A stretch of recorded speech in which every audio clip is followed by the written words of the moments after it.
അല്ലാതെ നമുക്ക് ടേബിളിൻ്റെ റിമൈനിങ് കാൽക്കുലേഷൻസിലേക്ക് വരാം. ലാസ്റ്റ് എൻട്രി കൂടി ലാസ്റ്റ് റോയിൽ ചെയ്യാനുണ്ട്. അപ്പോൾ അതെങ്ങനെ കംപ്ലീറ്റ് ചെയ്യാം. ലാസ്റ്റ് റോയിൽ നമ്മൾ പറഞ്ഞിരിക്കുന്ന rule R3 goes to R3 minus 1/2 R2 ആണ്. R3യിലുള്ള എലമെൻറ്റ് 1/2 ആണ്. R3യിലെ എലമെൻറ്റ് 1/2 മൈനസ് 1/2 ഇൻറ്റു ഏതാ വേണ്ടത് R2യിലെ ന്യൂ എലമെൻറ്റ്. R2 ന്യൂ എന്ന് പറയുന്നത് ഈ കിടക്കുന്നതാണ്. മൈനസ് 1/2 ഇൻറ്റു മൈനസ് 1/3 എന്ന് വരും. ഇൻറ്റു മൈനസ് 1/3 എന്ന് വരും. That means 1/2 plus 1/6. 6 common denominator ആവാൻ ഇവിടെ 3 കൊണ്ട് മൾട്ടിപ്ലൈ ചെയ്യുമ്പോൾ 3 + 1 ഡിവൈഡഡ് ബൈ 6. 4/6 equal to 2/3. അതാണ് നമ്മുടെ ആ പൊസിഷനിലെ എലമെൻറ്റ്, ലാസ്റ്റ് പൊസിഷനിലെ എലമെൻറ്റ്. ഓരോ എലമെൻറ്റ്സും ചെയ്യുന്നതിനേക്കാളും നല്ലത് റോ വൈസ് ഞാൻ നേരത്തെ എഴുതി കാണിച്ചതല്ലേ, അതാണ് കൂടുതൽ നല്ലത്. നമുക്ക് പിന്നെ ഒരു പ്രോബ്ലം വന്നാലും എറർ വന്നു എന്നൊക്കെ തോന്നിയാലും ചെക്ക് ചെയ്യാനുള്ള പ്രൊവിഷൻ ഉണ്ട്. ഇങ്ങനെ അവിടെ ആയിട്ട് ഇതുപോലെ ചെയ്യുമ്പം പിന്നെ ഏതിൻ്റെയാണ് എന്നുള്ളത് മനസ്സിലാവാൻ ബുദ്ധിമുട്ടായിരിക്കും. Then we can calculate the net evaluations. For that first we have to write the cost. x4ൻ്റെ കോസ്റ്റ് എത്രയായിരുന്നു? 1. x2 0, x1 0. ഒരു ആർട്ടിഫിഷ്യൽ വേരിയബിളേ ഉണ്ടായിരുന്നുള്ളൂ. Here also g is non zero. g equal to 1 into 2/3, 0 into 2/3, 0 into 2/3. 1 into 2/3, 2/3 എന്ന് കിട്ടും. x1 in the basis, x2 in the basis. Net evaluation 0.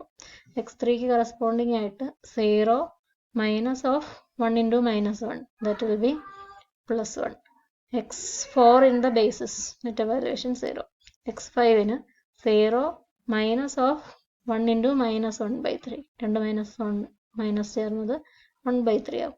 അടുത്തത് അതുപോലെ തന്നെ 0 minus of 1 into -1/3. പിന്നെ ഉള്ളതൊക്കെ 0. 0 into -1/3, ദെൻ 0 into 2/3 എന്നൊക്കെ വരാൻ പോകുന്നത്. അപ്പോൾ ഇതും 1/3 ആണ്. All the net evaluations greater than or equal to 0. Therefore, the optimality conditions are satisfied at this stage. Optimality conditions satisfy ചെയ്തു. G 0 ആയില്ല, ഏതെങ്കിലും ഒരു കണ്ടീഷൻ മതി എന്നാണ് പറഞ്ഞിരിക്കുന്നത്. ഫേസ് 1 എൻഡ് ചെയ്യാൻ.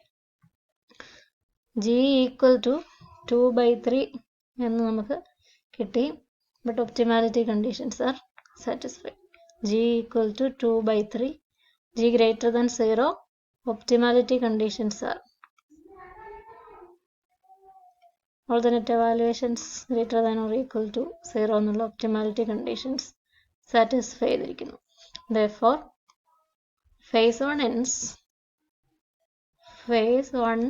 ends and G equal to 2/3 greater than 0. Face 1ൻ്റെ എൻഡിൽ നമ്മൾ 3 ക്ലാസിഫിക്കേഷൻസാണ് പിന്നെ വന്നിട്ടുള്ളത്. അതിൽ ആദ്യത്തെ ക്ലാസിഫിക്കേഷൻ കേസ് 1 ആണ്. G greater than 0. G greater than 0 means implies both the auxiliary problem ആണ് ഇപ്പോൾ സോൾവ് ചെയ്തത്. ഇവിടെ സോൾവ് ചെയ്ത ഓക്സിലറി പ്രോബ്ലം ആണ്. ഓക്സിലറി പ്രോബ്ലത്തിനും സൊല്യൂഷൻ ഇല്ല, ഒറിജിനൽ പ്രോബ്ലത്തിനും സൊല്യൂഷൻ ഇല്ല. No feasible solution for both auxiliary problem. അപ്പോൾ സോൾവ് ചെയ്ത ഓക്സിലറി പ്രോബ്ലം ആണ്. ഇതിന് സൊല്യൂഷൻ ഇല്ലാത്തതുകൊണ്ട് ഫേസ് 2ലേക്ക് പോകണ്ട. ആൻഡ് ഒറിജിനൽ പ്രോബ്ലത്തിനും സൊല്യൂഷൻ ഇല്ല. No feasible solution to the auxiliary problem and the original problem. That was the conclusion. എല്ലാവരും കൺക്ലൂഷൻസ് എഴുതിയിട്ടുണ്ടായിരുന്നു.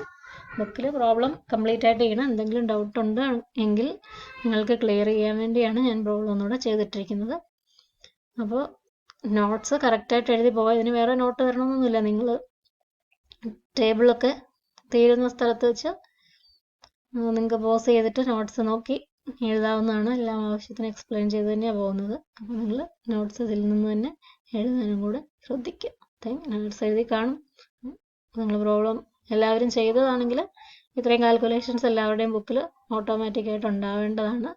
അങ്ങനെ തന്നെ പ്രതീക്ഷിക്കുന്നു. അത് ഉത്തരവാദിത്തമായിട്ട് ചെയ്യുക. Thank you.